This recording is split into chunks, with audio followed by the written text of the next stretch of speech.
تیرے پہ زیادتی کرے تو اسے معاف کر۔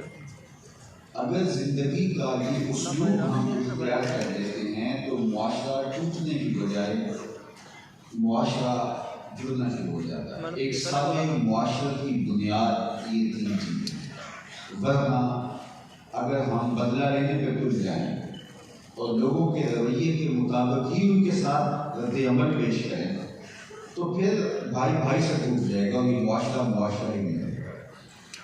تو یہ وہ بنیادی کی سیرت کی تعلیم ہے عصر حاضر کے اندر۔ آج ہم دیکھتے ہیں کہ رشتہ داریاں ٹوٹ گئی ہیں اور رشتہ دار کے ساتھ جس طرح کا سلوک کرتا ہے، ہمارے ہاں ایک لفظ چلتا ہے شریکہ برادری، شاید آپ کے علاقے میں بھی یہ لفظ موجود ہو، اور یہ رشتہ داروں کے لیے استعمال ہوتا ہے اور وہ شریکہ برادری سے لوگ ڈر رہے ہوتے ہیں۔ بیٹی کی شادی کے موقع پہ بھی خوف زدہ ہوتے ہیں، اگر کھانا کم پڑ گیا تو سب سے زیادہ جو طوفان بدتمیزی کو اٹھائیں گے وہ یہ شریکہ برادری ہو، حالانکہ شریک شرکت سے ہے۔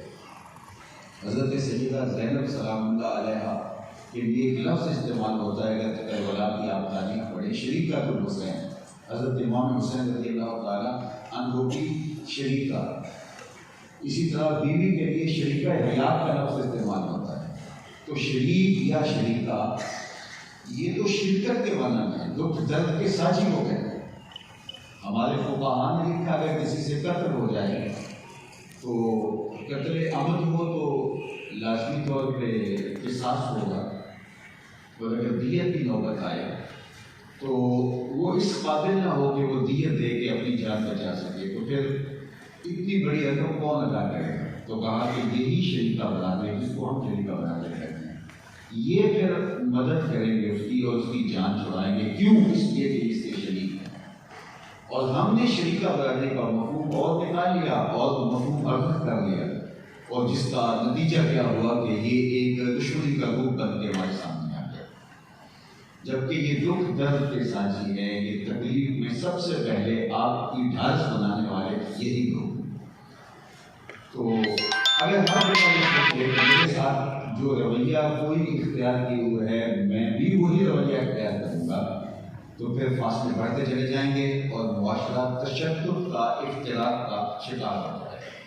میرے اور آپ کے آقا و مولا کی سیرت کا جدید عنوان بھی یہی ہے، اور حضور نے اپنے ماننے والوں کو ترغیب بھی یہی دی، سل من پاتا آقا، جو تجھ سے قطع تعلق ہی کرے تو اس سے محبت کا رشتہ جوڑ کے رکھ۔ یہ کیا کمال ہوا کہ تو ایک قدم پیچھے ہٹے گا تو میں 10 قدم پیچھے ہٹوں گا، تو جو پھر 10 گنا زیادہ اس سے برا ہو گیا۔ میاں تو کہے کہ تو پیچھے ہٹنے کی کوشش کر لے، میں تجھے ہٹنے نہیں دوں گا، ایک دن تجھے بھی جیت لوں گا محبت کے زور پہ۔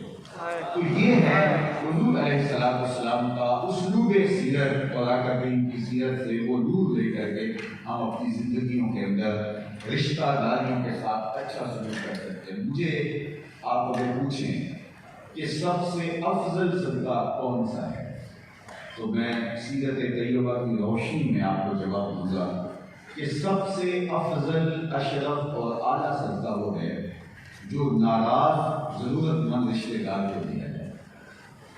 جب وہ مجبور ہو جائے اور وہ آپ سے ہر وقت ٹکراؤ میں رہتا ہو اور کبھی کوئی موقع نہ جانے دیتا ہو ہاتھ سے آپ کو نقصان پہنچانے کا، اب اس کو ضرورت پڑ گئی ہے تو آپ کا نفس کبھی بھی نہیں چاہے گا کہ اس کی مدد کی جائے۔ آپ کا نفس کہے گا کہ آپ کو سانپ کا ساتھ کون کر آیا ہے تو اس کو کچل دے، جبکہ وہ مجبور ہے۔ تو سب سے افضل صدقہ بھی یہی ہے، کیونکہ نفس اس میں شامل نہیں ہوگا۔ آپ جب اس کی مدد کریں گے، اس کو اٹھانے کی کوشش کریں گے تو یہ محض اللہ کی رضا کے لیے کر رہے ہوں گے۔ تو افضل اور اشرف صدقہ جو ہے وہ مجبور دشمن رشتہ دار کو، جو رشتہ داری میں ہر وقت آپ کے مخالف چلتا ہے، اس کو صدقہ دینے ہمیں فضیلت کرنا چاہیے۔ اس کا نتیجہ کیا ہوگا؟ ایک تو آپ کے نفس پر ضرب لگے گی، اور دوسرا اس کو ضرور احساس ہوگا کہ میں نے اس کے ساتھ رویہ کیا رکھا اور اس کا میرے ساتھ رویہ کیا ہوگا۔ تو معاشرے کے اندر جو بوجھ ہے وہ ختم ہوگا اور قرب پیدا ہوگا۔ تو اس لیے حضور کی سیرت کا پہلا عنوان جو انہوں نے بتایا وہ یہی تھا، انک لتصل الرحم، آپ سے رحمی کرتے ہیں۔ اچھا، حضور پریشان ہوئے تھے تو تسلی دیتے ہوئے حضور کو کہا کلا واللہ لا یخزیک اللہ ابدا۔ تو اس کے نتیجے میں میں یہ کہنا چاہوں گا کہ جو شخص رشتہ داروں کے ساتھ اچھا سلوک کرتا ہے، ان کے دھندلے رویوں کے باوجود، ان کی کرفتگی کے باوجود، ان کے نامناسب رویوں کے باوجود، جو رشتہ داروں کے ساتھ سلوک اچھا کرتا ہے، اللہ اس کی پگڑی کے کنس کو کبھی نیچے نہیں ہونے دے گا، اس کو اللہ تعالیٰ وزن بلند کرے گا۔ دوسرا بات حضور کا جو بیان فرمایا ام المؤمنین وہ یہ تھا، انک لتصل الرحم وتصدق الحدیث، آپ ہمیشہ سچ بولیں، اور جو سچ کا خوگر ہو، جو سچ بولنے کا عادی ہو، رب اس کو رسوا نہیں ہونے دے گا، بحیثیت فرد یا بحیثیت قوم۔ اگر کوئی شخص ذاتی طور پہ، انفرادی طور پہ حق گوئی کا مزاج رکھتا ہے اور سچ ہی بولتا ہے، جھوٹ نہیں بولتا، اس کو پریشانی تو ضرور اٹھانی پڑے گی لیکن ذلت نہیں اٹھانی پڑے گی۔ اور جو شخص جھوٹ بولنے کا عادی ہے وہ وقتی طور پہ پریشانی سے تو بچ جائے گا لیکن بلاخر ذلت سے نہیں بچ پائے گا۔ یہی حال قوموں کا ہے۔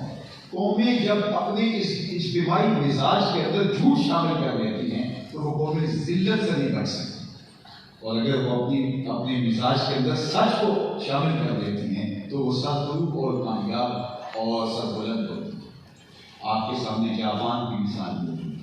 مجھے ایک دوست کہنے لگا کہ آپ وہاں آئیے، تو انہوں نے کہا یہاں سے نکلنا بڑا مشکل ہے، تو وہ کہنے لگا کہ حضرت آپ 30 سال سے قوم کو جو سمجھا رہے ہیں، خطبہ جمعہ میں جو کہہ رہے ہیں کہ سچ بولنا چاہیے، یہ تمہارے نبی کا طریق ہے، یہ تمہاری شریعت کا تقاضا ہے، تمہارے قرآن کا حکم نامہ ہے، اور بچوں کو، بوڑھوں کو، جوانوں کو، تاجروں کو جو چیز سمجھا رہے ہیں، آپ وہاں دیکھیں وہ یہ کیا چکے ہیں، وہ اعلیٰ اقدار کے سفر پر گامزن۔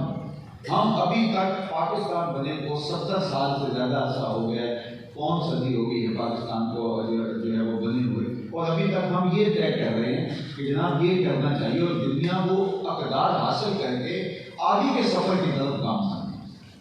اکبر آبادی نے کہا تھا مسک ہے اپنی نظر اور سین ان کے ہاتھ میں۔ ہم ابھی تانبے کو دیکھ رہے ہیں اور وہ چاندی بھی اٹھا کے لے گئے، وہ سونا بھی اٹھا کے لے گئے، اور مزید تصویر کائنات کی طرف بڑھ رہے ہیں، اور ہم سے ابھی تک یہ نہیں طے ہو پا رہا کہ کیا یہ ہمارے کرنے کے کام ہے، جبکہ ہماری اپنے آقا و مولا سے عقیدت اتنی ہے کہ ہم جان قربان کر دیتے ہیں، لیکن عقیدت کے وابستہ ہم ان کی ماننے کے لیے تیار نہیں ہیں، اور معاشرے کا جو مجموعی چہرہ ہے کہ جھوٹ ایک فن عظیم بن گیا ہوا ہے، اور لوگ کہتے ہیں آپ اگر جھوٹ نہیں بولتے تو سودا ہی نہیں بکتا۔ میں کہتا ہوں جاپان والوں کو کیسے بک جاتا ہے؟ تو یہ اندر کا چور ہے جو آپ کو جو ہے وہ اس بیماری میں مبتلا کیے ہوئے ہے۔ تو اللہ کے محبوب کا نمایاں وصف دوسرا جو بیان کیا ام المؤمنین نے وہ یہ تھا، وَإِنَّكَ لَتَصْدِقُ الْحَدِيث، آپ ہمیشہ سچ بولتے ہیں، آپ نے کبھی جھوٹ نہیں بولا، ہمیشہ سچ کے ساتھ آپ کا مزاج رہا، اور آپ جانتے ہیں کہ اعلان نبوت حضور نے بات کیا ہے، صادق اور امین حضور کو پہلے کہا جاتا ہے، بلکہ لوگ جب حضور کے قریب ہوئے تو اسی صداقت پہ ہو جاتا۔ جب کوہ صفا پہ لوگوں کو حضور نے جمع کیا تو یہی کہا تھا نا کہ اگر میں کہوں اس پہاڑ کی دوسری جانب سے ایک لشکر آ رہا ہے جو تمہیں طاقت و تلاش کر کے رکھے گا تو کیا میری بات مانو گے؟ تو انہوں نے برجستہ کہا تھا کہ ہم دیکھیں گے، نظر آیا تو پکڑے، نہ بھی نظر آیا تو ہم کہیں گے ہم اندھے ہیں آپ سے، ہم آپ کی صداقت پہ اتنا یقین ہے۔ تو اگر یہ نے فرمایا کہ مجھے اتنا سچا مانتے ہو تو پھر ایک اللہ کو مان لو، وہ وحدہ لا شریک ہے۔ تو اب انہوں نے انکار کیا ہٹ دھرمی کی وجہ سے، ضد کی وجہ سے، ان بتوں کی محبت کی، ان کے رب و ریشہ میں معافی نبوت کی، اس کی وجہ سے انہوں نے انکار کر دیا، اور ابو لہب نے یہاں تک لفظ بول دیا تبا لک ہنالک سائر اليوم لہذا جمعتنا، اور پھر سورہ لہب نازل ہوئی تبت یدا ابی لہب وتب، اور اس کو تازیانہ مارا گیا کہ یہ کیا تم بات کر رہے ہو۔ لیکن یہ سارے لوگ واپس پلٹ کے سوچ رہے تھے کہ جس نے اپنی ذات کے لیے کبھی جھوٹ نہیں بولا تو وہ اس عنوان سے جھوٹ کیسے بولے گا۔ اور پھر ایک وقت آیا کہ ایک ایک کر کے جو ہے وہ اسلام کے نام میں، اسلام کے ساتھ میں داخل ہو گئے۔ تو یہ حضور کی سچائی ہے۔ اللہ کے محبوب علیہ السلام سے ایک مومن کے بارے میں پوچھا گیا کہ مومن بزدل ہو سکتا ہے؟ کہا نہیں، مومن بہادر ہوتا ہے، لیکن ہو سکتا ہے کبھی اس سے بزدلی بھی ہو جائے، اگر بشر ہی ہو جائے۔ پھر پوچھا گیا کہ مومن بخیل ہو سکتا ہے؟ کہا نہیں، مومن سخی ہوتا ہے، لیکن ہو سکتا ہے کبھی اس سے بخل بھی ہو جائے۔ بلکہ ایک روایت میں فرمایا گیا کہ جو اولاد ہے مبتلا و مجدل، یہ تھوڑا تھوڑا بخیل بھی بنا دیتی ہے اور تھوڑا تھوڑا بزدل بھی بنا دیتی ہے۔ بندے کی اولاد نہیں ہوتی تو بڑی بہادری کے ساتھ آگے بڑھتا ہے، لیکن جب صاحب اولاد ہو جاتا ہے تو اس کو یہ سوچ آتی ہے کہ میرے بچے میرا انتظار کر رہا ہے۔ شام خرچ ہوتا ہے، اولاد نہیں ہوتی، لیکن پھر وہ کہتا ہے میں سیونگ بھی کرنی ہے، میرے بچے بھی ہیں، تو کہا اولاد کو